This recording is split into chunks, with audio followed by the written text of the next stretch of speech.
Muy bienvenidos, gracias por estar ahí. Comenzamos en esta charla a trabajar los cuadros clínicos y las estructuras que ya fuimos describiendo en la introducción en la historia de la psicopatología. Para comenzar lo hacemos con la psicosis. Como sabemos, es una estructura que dentro de ella puede tener varios tipos de enfermedades. Ocurre en la psiquiatría lo mismo que en el psicoanálisis, que se entiende a la psicosis como esa estructura y es una categoría propia de definición, no así la neurosis. La neurosis es una estructura dentro del psicoanálisis y tiene 2 o 3 divisiones. Dentro de la psiquiatría no se trabaja, no se entiende el concepto de neurosis como tal cosa, sino que directamente se trabajan los diferentes trastornos que pudieran estar sucediéndole a la persona con menor gravedad que una psicosis. Pero bien, ¿qué es una psicosis? ¿Cómo la psiquiatría nomina la psicosis? ¿Cuál es la sintomatología? Vamos a hablar en esta primera charla simplemente de la visión psiquiátrica de la psicosis. El psicoanálisis, en la próxima charla, sea a través de Freud o posteriormente de Lacan, va a intentar dar una explicación metapsicológica, esto es, qué ocurre en el interior del sujeto, sea en relación a la estructura de su lenguaje interno, sea en relación a las instancias psíquicas y el conflicto que pudiera haber entre ellas, o a la posición narcisista que tuviera. Pero la psiquiatría entiende a la psicosis, como históricamente lo hemos estado viendo, desde la sintomatología exterior, desde aquello que se puede observar sin necesidad de explicación interna. En este sentido, la psicosis va a estar caracterizada por un trastorno donde en algún momento hay pérdida del correcto juicio de realidad. La persona queda por fuera de la realidad compartida por el entorno. Hay que comprender, y no es el interés de nuestra materia, que para la psiquiatría va a haber psicosis orgánica, cuando es una problemática neurológica la que sustrae de la realidad al sujeto. Va a haber psicosis tóxica, cuando es una sustancia la que lo quita de la realidad, y algunas otras que no son específicamente mentales, pero a nosotros nos van a interesar las mentales. Básicamente va a estar dividido en dos: la esquizofrenia y el trastorno delirante crónico, que es la paranoia, y otros menores que nombraremos sin necesidad de que debamos manejarlos. Pero antes de meternos en esta subdivisión de la psicosis, debemos entender entonces que además de el correcto juicio de realidad perdido, hay falta de conciencia de enfermedad. El psicótico no sabe que está enfermo, él cree que la realidad que él vive es la única realidad posible, o por lo menos es certera en cuanto a lo que a él le ocurre, y no tiene conciencia de que esto sea una enfermedad. Y en tercer lugar, también hay trastornos característicos. Estos trastornos que nombraremos rápidamente ahora no van a aparecer todos en toda la psicosis, sino en la esquizofrenia y en la paranoia irán apareciendo algunos de ellos. Hay trastornos en 3 áreas de la conducta que podemos observar. Primero hay trastornos en la percepción, luego hay trastornos en las características del pensamiento, y por último en el curso o en la forma del pensamiento. Cuando hablamos de trastornos en la percepción, hablamos de 3 posibilidades. En primer lugar, lo que se llama ilusión, que tiene algo que ver con la ilusión que nosotros podemos manejar ahí coloquialmente. La ilusión es la deformación de un objeto, o de la percepción real sería de un objeto. Es algo más bien propio de la paranoia, del trastorno delirante. El objeto está allí, se lo observa adecuadamente, pero se le da algún sentido interpretativo distinto. pasa en la niñez, nos pasa a todos en realidad cuando distintas manchas de humedad en una pared nos hacen ver un rostro o la forma de las nubes nos hacen percibir distintas cuestiones. Estas son ilusiones ópticas, las podríamos llamar ilusiones perceptivas. La diferencia entre la patología y lo que nos pasa a la mayoría de los mortales es que en la psicosis la ilusión es una certeza.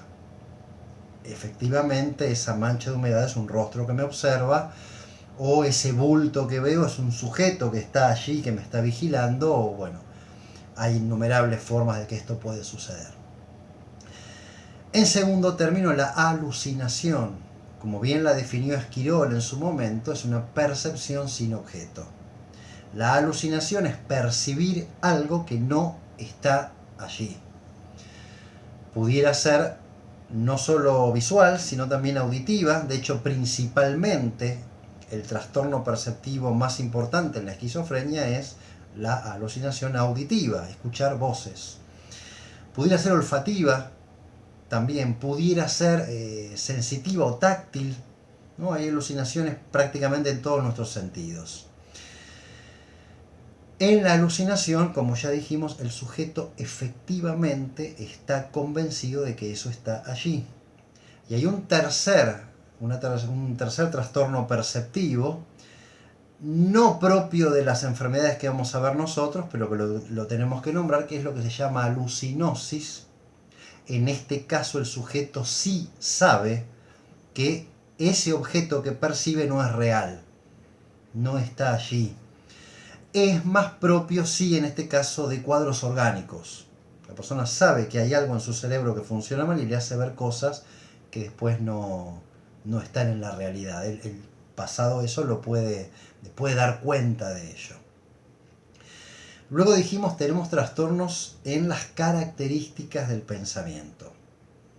En este caso vamos a encontrar lo que son las ideas delirantes como principal o casi como único, diríamos, síntoma. Es mucho más propio en este sentido de la paranoia. El delirio es una creencia falsa, irrebatible a toda lógica.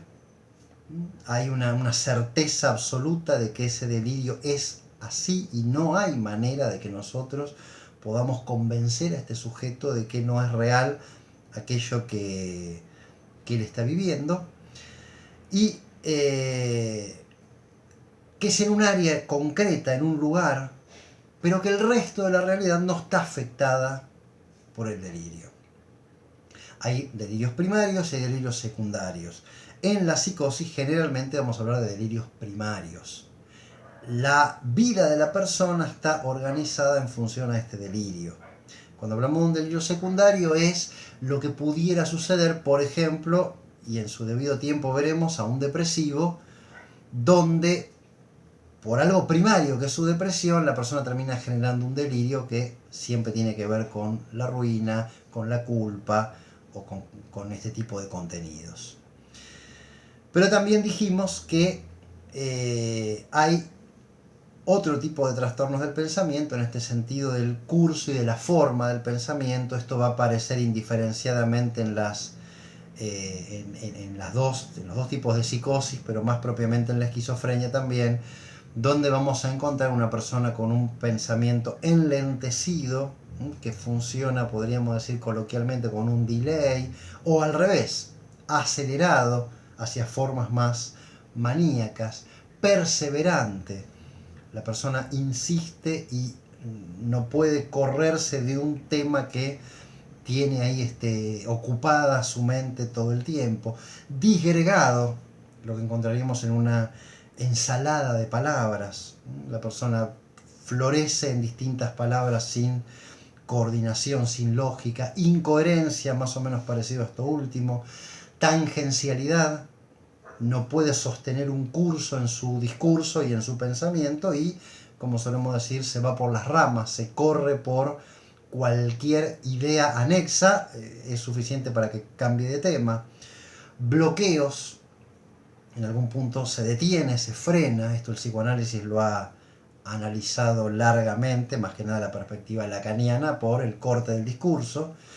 O el neologismo, donde también Lacan trabajó mucho, que son esas palabras que solamente tienen significado para él y no son palabras cualquiera, si bien para nosotros sí, no son sílabas juntas que no significan nada, para él en esa palabra le va la vida, podríamos decir, ¿no? Es una palabra fundamental, importantísima para su estructura psíquica. Así que a grandes rasgos una psicosis es esto que acabamos de describir. Un trastorno con pérdida de criterio, de pérdida de contacto de realidad en algún momento, falta de conciencia de enfermedad y un trastorno en la percepción y en el pensamiento, sea en sus características o sea en su curso y en su forma. Dentro de la psicosis, los manuales de psiquiatría van a describir varios cuadros, pero hay dos que son los principales. En cuanto a número de casos, el más importante es la esquizofrenia. Se dice estadísticamente que el 1% de la población es esquizofrénico. Como toda estadística, tiene sus cuestiones que hay que analizar, y una muy importante es el sitio donde se hacen los estudios o qué tipo de población se toma. Es el 1% de toda la población, y ahí tenés, por ejemplo, dos cuestiones: la población en cárcel y la población en calle. Tanto uno como el otro, hay un entorno que favorece la sintomatología. Hay gente que ha llegado a la calle sin sintomatología esquizofrénica y es esquizofrénico en calle, y lo mismo en la cárcel. Habría que ver si esta cuestión epidemiológica y estas características son realmente de base o son efecto del entorno donde están. Pero no importa. Es en este sentido igual el cuadro psicótico más característico. ¿Qué es la esquizofrenia? La esquizofrenia es un trastorno donde hay un deterioro en el pensamiento, en la conducta y en el lenguaje del sujeto. Esto debe suceder, según los manuales de psiquiatría, durante un periodo mayor a 6 meses. Si es menor, entre 1 mes y 6 meses, hablamos de un trastorno esquizofreniforme, no importa. Si es menos de 1 mes, de un trastorno psicótico breve.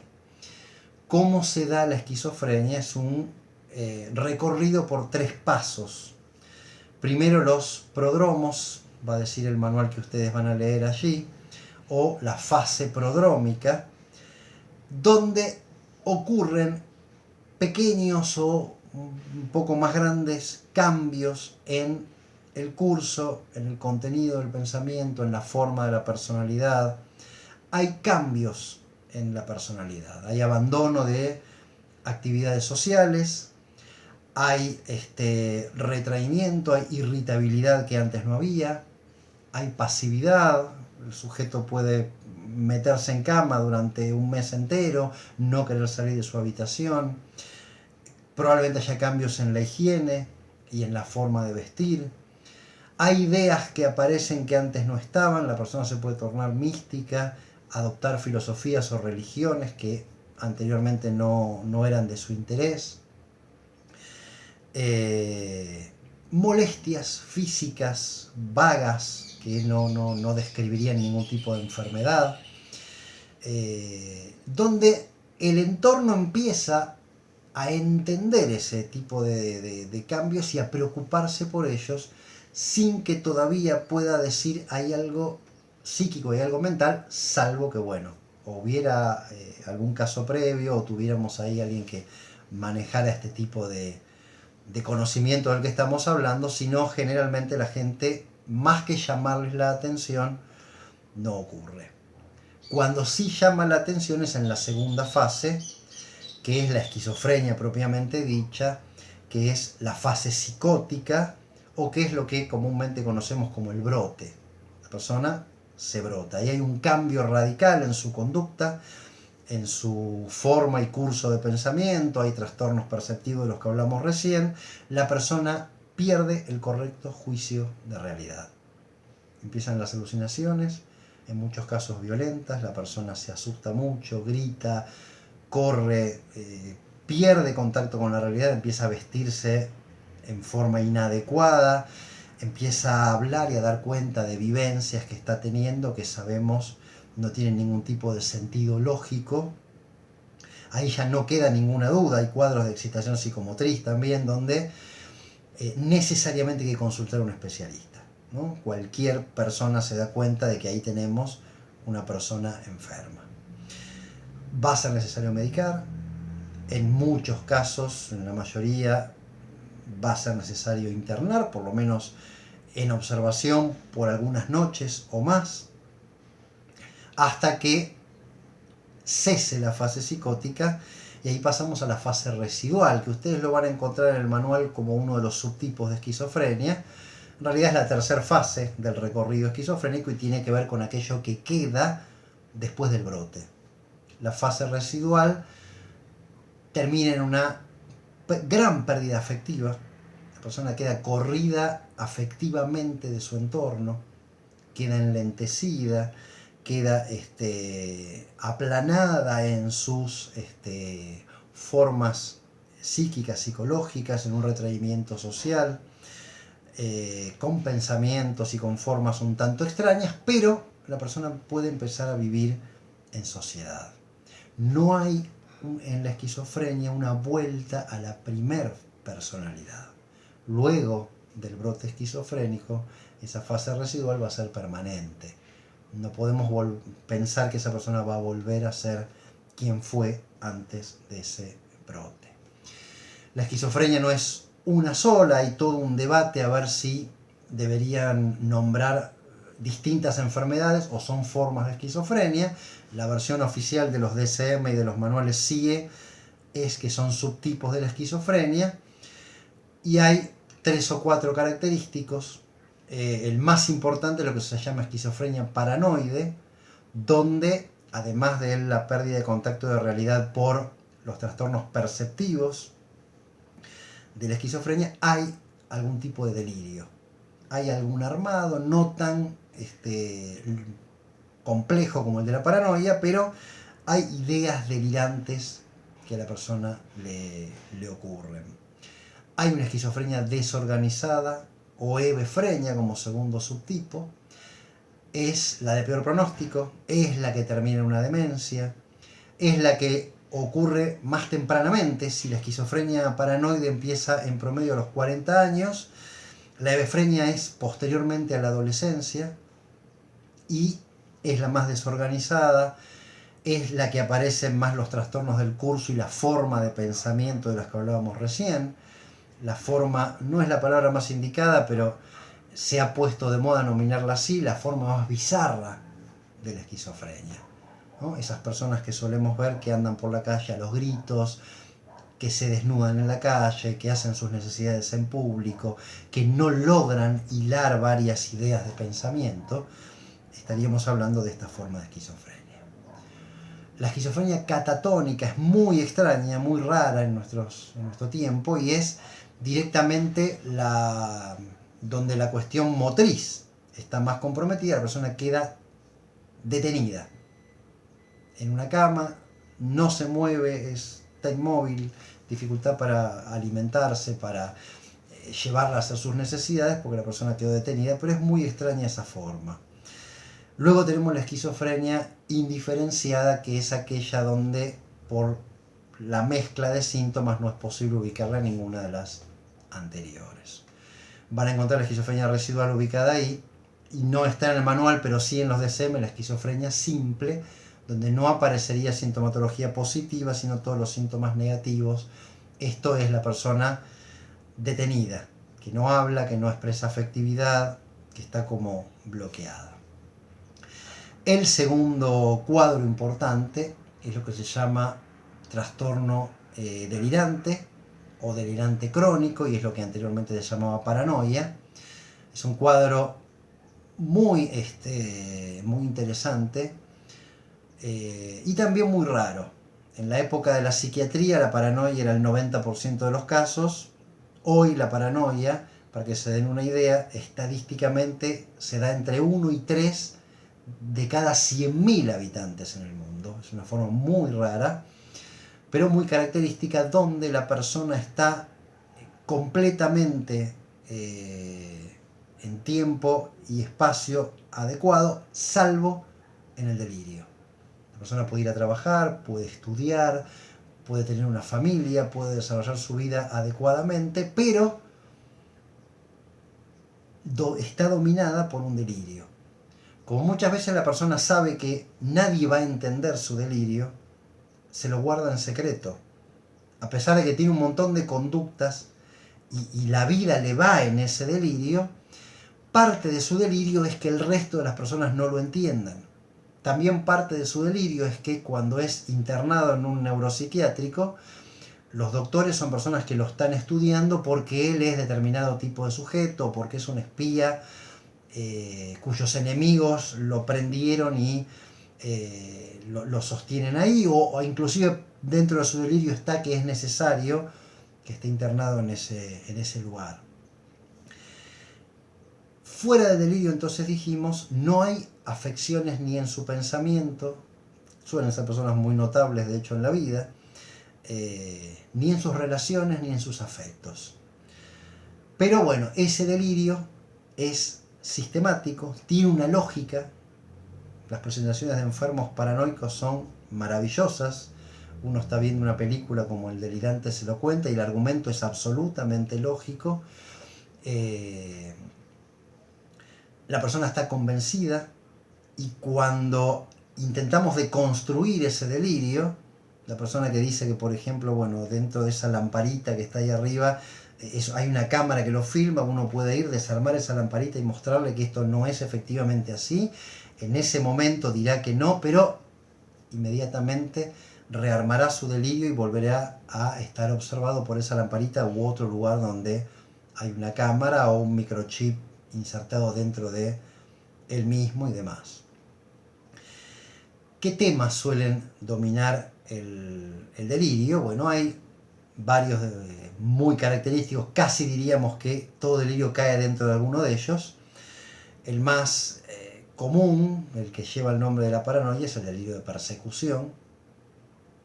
Hay vecinos, hay compañeros, hay familiares que están buscando su mal, lo están queriendo asesinar, están queriendo perjudicarlo en algo, la persona se siente perseguida, no hay cómo correrlo de allí. El delirio de celos, la persona